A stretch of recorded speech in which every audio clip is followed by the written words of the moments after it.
saya akan menjelaskan anatomi fisiologi sistem endokrin. Dimulai dari hypothalamus gland, pituitary gland, thyroid gland, yang keempat thymus, yang kelima adrenal gland, yang keenam pankreas. Pada laki-laki disebut dengan testis, pada perempuan disebut dengan ovarium. Saya akan menjelaskan. Hipotalamus merupakan hormon-hormon kebagian lain dari otak, yaitu kelenjar pituitary. Kelenjar ini kemudian akan mengirimkan hormon tersebut ke berbagai organ tubuh lainnya. Yang kedua, pituitary gland menghasilkan hormon yang mengatur banyak proses dan fungsi organ tubuh, termasuk proses pertumbuhan, struktur, fungsi reproduksi, dan metabolisme. Yang ketiga, pineal gland berfungsi menghasilkan hormon melatonin. Hormon ini berperan untuk menimbulkan kantuk dan mengatur irama tidur. Yang keempat, thyroid gland untuk menghasilkan hormon tiroid yang mengatur metabolisme pada tubuh.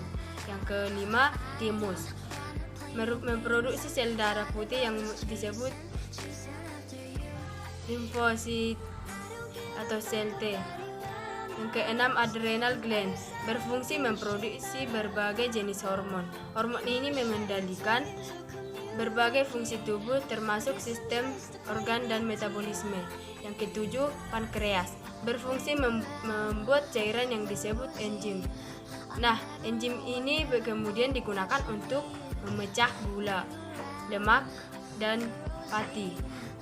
Bukan hanya enzim, pankreas juga membantu sistem pencernaan dengan membuat hormon-hormon bekerja membawa pesan kimiawi melalui darah.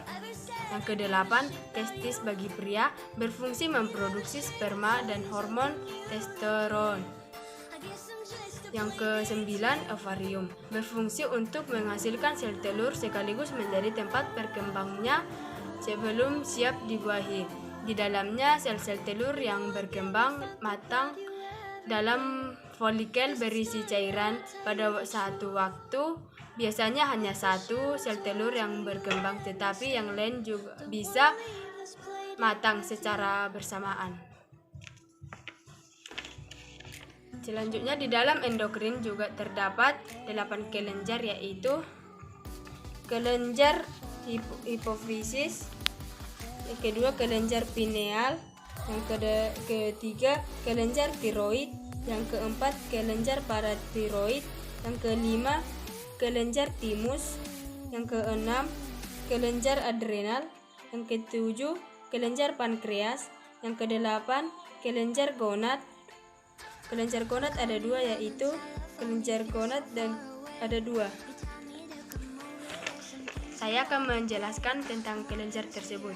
Kelenjar hipofisis berfungsi memproduksi hormon yang membantu mengatur pertumbuhan, produksi, dan pembakaran energi, menjadi tekanan darah, serta berbagai fungsi pada organ tubuh lainnya.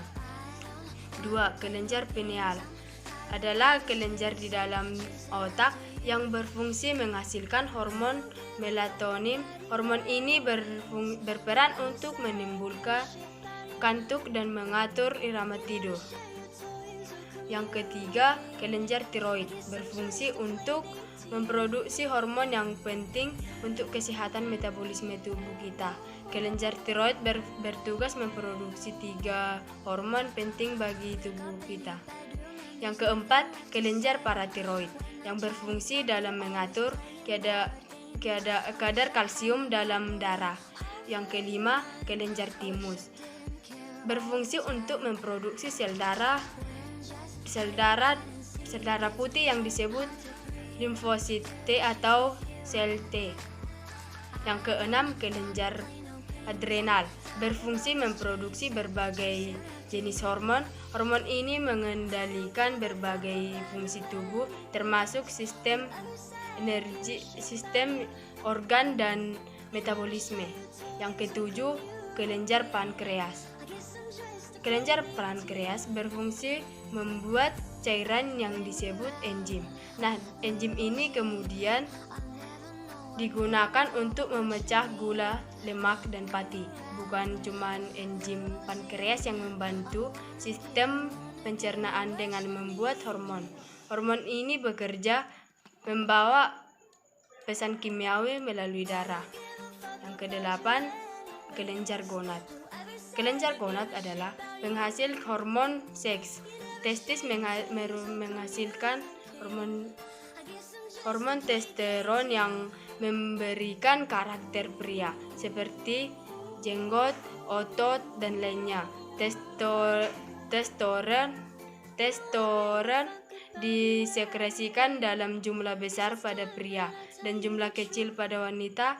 Indung telur mensekresikan estrogen dan progesteron. Baik Ibu, sekian penjelasan saya ucapkan terima kasih Bu.